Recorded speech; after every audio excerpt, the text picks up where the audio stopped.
Hi everyone! Boy, have you ever thought you had an enemy?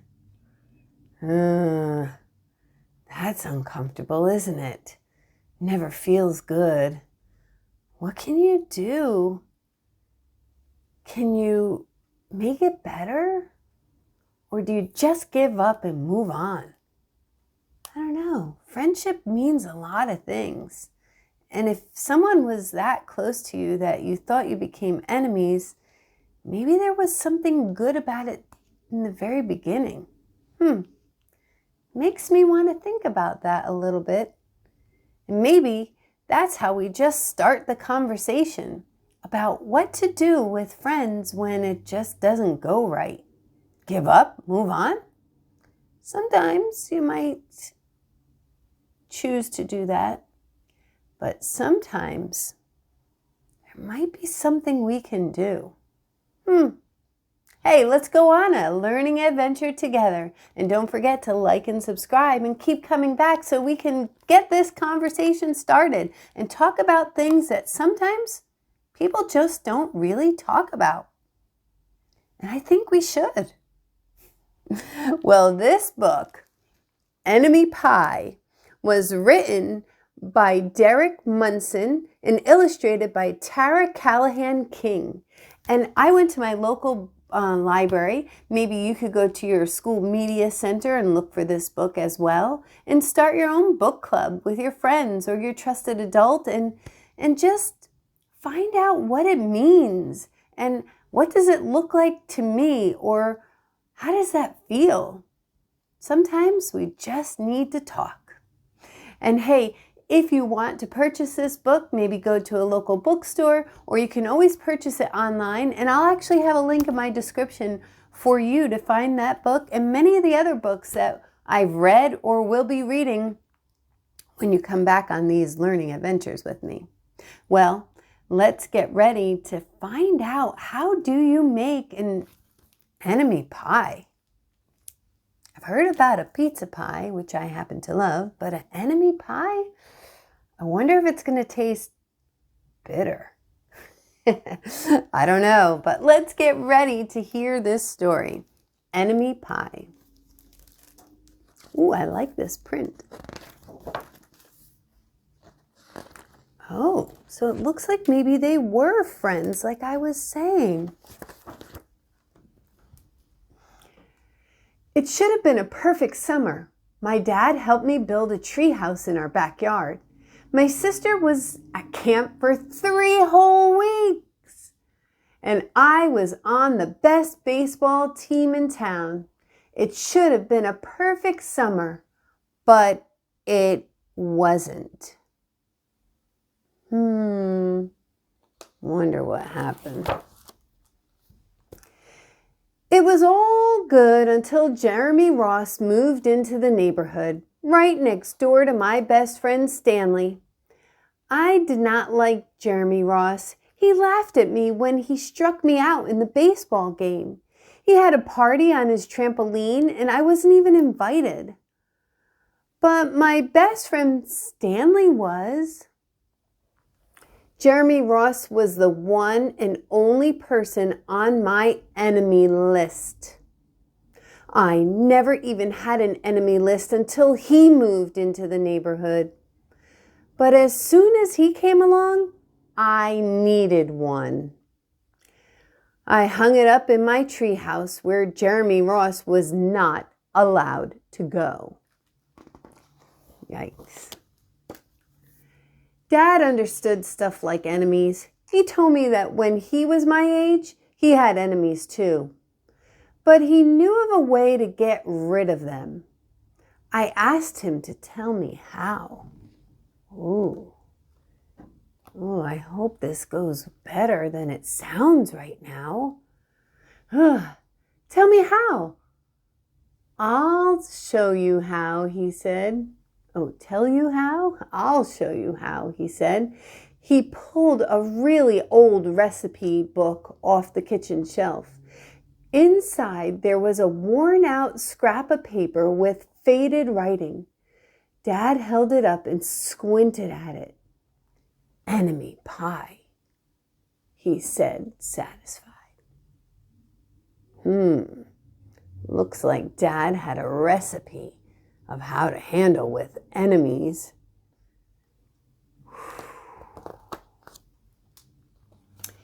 You may be wondering what exactly is in Enemy Pie. I was wondering too. But Dad said the recipe was a secret. He couldn't even tell me. I decided it must be magic. I begged him to tell me something, anything. I will tell you this, he said.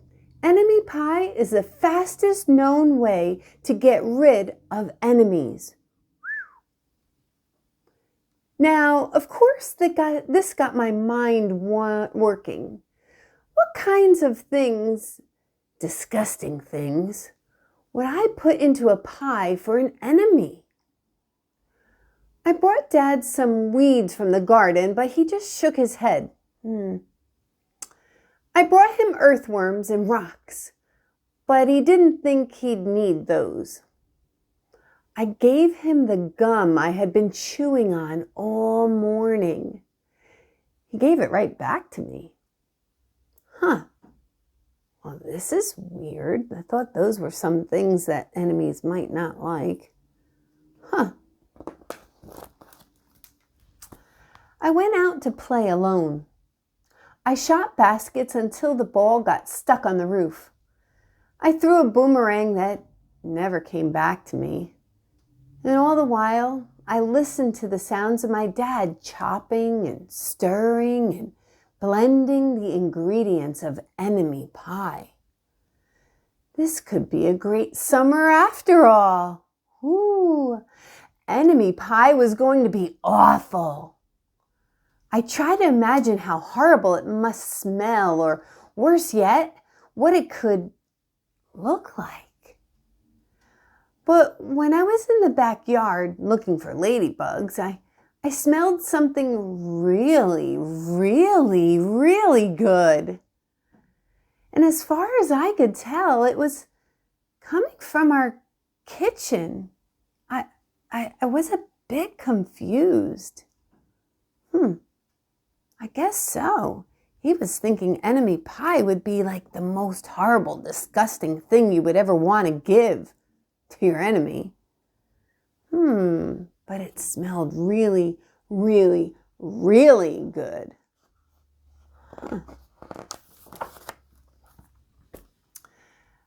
I went in to ask Dad what was wrong.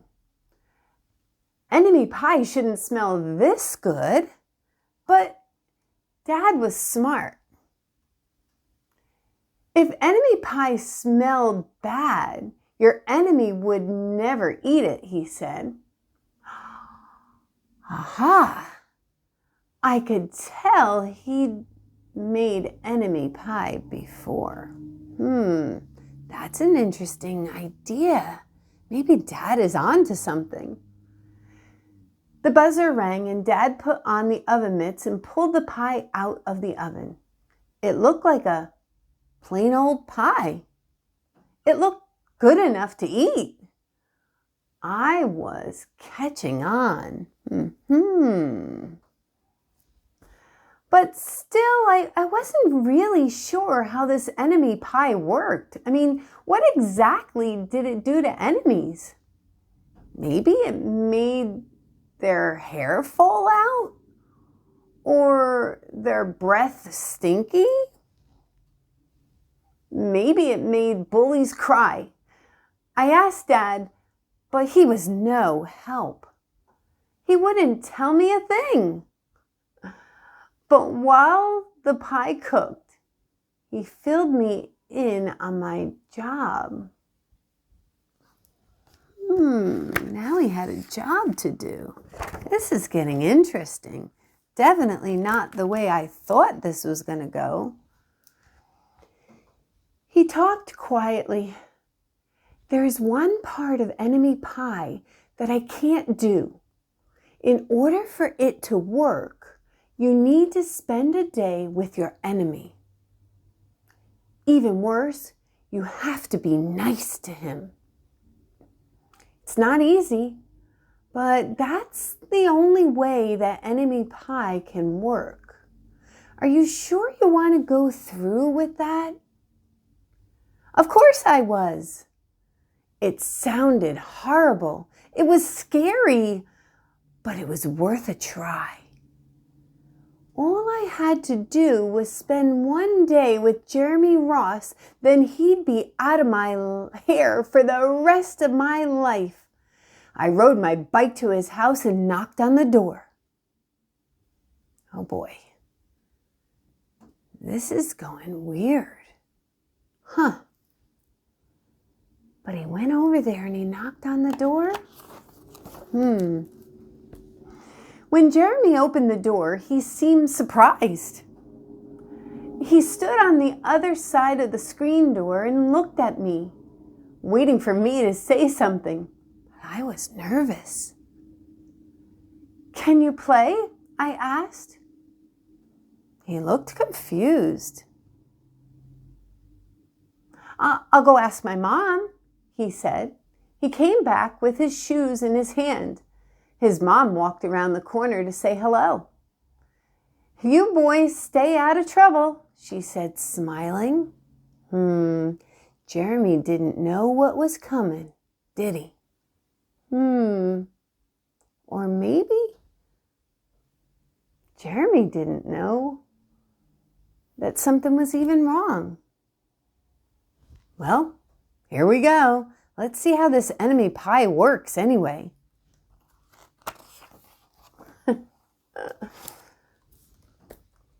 We rode bikes for a while and played on the trampoline. Then we made some water balloons and threw them at the neighbor girls. But we missed.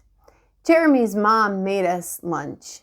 After lunch, we went over to my house. Oh, the plan was coming. It was strange, but I was kind of having fun with my enemy. He almost seemed nice. But of course, I couldn't tell Dad that since he had worked so hard to make that enemy pie. Jeremy Ross liked my basketball hoop. He said he wished he had a basketball hoop, but they didn't have room for one. I let him win a game just to be nice, especially since he didn't know what was coming in that enemy pie.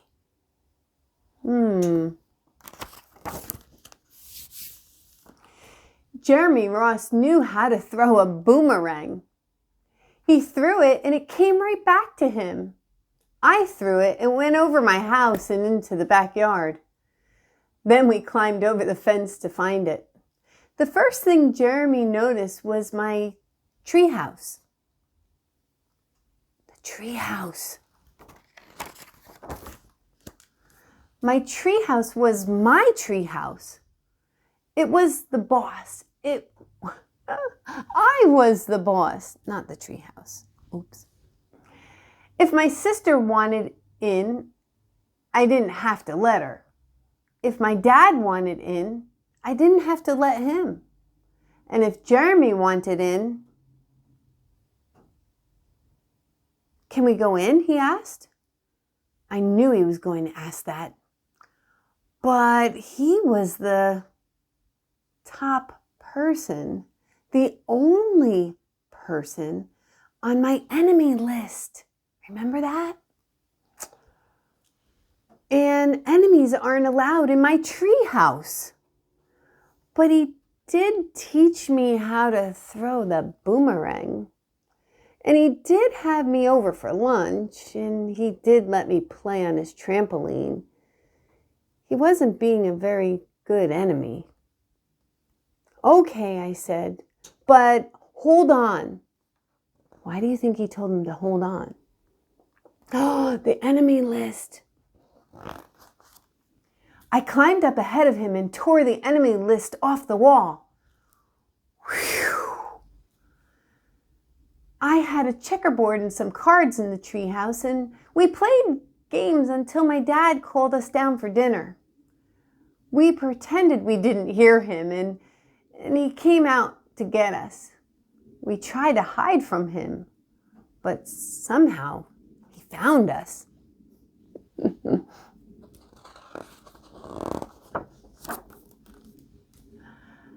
Dad made us macaroni and cheese for dinner.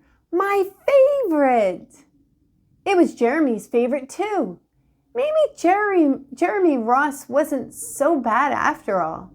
I was beginning to think that maybe we should just forget about the enemy pie. But sure enough, after dinner, Dad brought out the pie. I watched as he cut the pie into 8 thick slices. Dad, I said, it sure is nice having a new friend in the neighborhood. I was trying to get his attention and trying to tell him that Jeremy Ross was no longer my enemy. But Dad only smiled and nodded. I think he thought I was just pretending. Oh no, things are changing. He didn't get a chance to tell his dad, but his dad made the enemy pie. He was sticking to the plan. Uh-oh. Oh boy, how's this gonna go? Dad dished up 3 plates side by side with big pieces of pie and giant scoops of ice cream. He passed one to me and one to Jeremy. Wow, Jeremy said, looking at the pie. My dad never makes pies like this. It was at this point I panicked. I didn't want Jeremy to eat enemy pie. He was my friend. I couldn't let him eat it. Jeremy, don't eat it. It's bad pie. I think it's poisonous or something. Jeremy's fork stopped before reaching his mouth. He crumpled his eyebrows and looked at me funny. I felt relieved. I had saved his life. I was a hero. Poor Jeremy didn't know what was going on. The pie looked really good with that huge scoop of ice cream, and I think I remember hearing it smelled really good too. Oh no, what a situation. If it's so bad, Jeremy asked, then why is your dad already eaten half of it? I turned to look at my dad. Sure enough, he was eating enemy pie. Good stuff, he mumbled through a mouthful. And that was all he said. I sat there watching them eat enemy pie for a few seconds.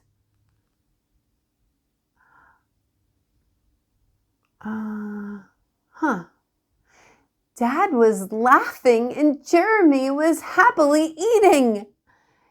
Neither of them was losing any hair. It seemed safe enough. So I took a tiny taste. Enemy pie was delicious. What is going on? After dessert, Jeremy rode his bike home, but not before inviting me over to play on his trampoline in the morning. He said he'd teach me how to flip. As for enemy pie, I still don't know how to make it. I still wonder if enemies really do hate it, or their hair falls out, or their breath turns bad. But I don't know if I'll ever get an answer because I just lost my best enemy. Do you see what's happening here? Dad was really on to something. Do you get it yet? So I think what happened was they never really gave each other a chance. And Dad thought that if only maybe he can take a chance and have them get to really know each other before they started making all these judgments or things against each other, that maybe they could turn out to be good friends after all. They just never really got to know each other. And sometimes we all kind of do that, don't we? Friendship is really interesting. And how it starts, sometimes we just never really know. But for sure, we know how friendship won't start. And that's by not giving each other a chance.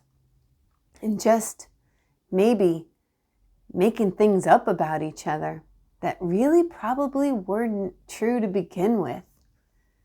That's called assuming, right? Yeah. So you know what? We should give friendship a chance. Yeah, maybe someone has stuff that we don't have. Doesn't mean that they're bad or that they're wrong. And sometimes they may look different. Maybe different color skin, different color hair, different color eyes, different color sneakers. So what? And maybe they can do things that we can't. Doesn't mean we can't learn how to try to do it, or that it may just look a little different because we can't do it the same way. And maybe they can't do something just because their body isn't the same as ours. Does any of that at the end of the day really matter?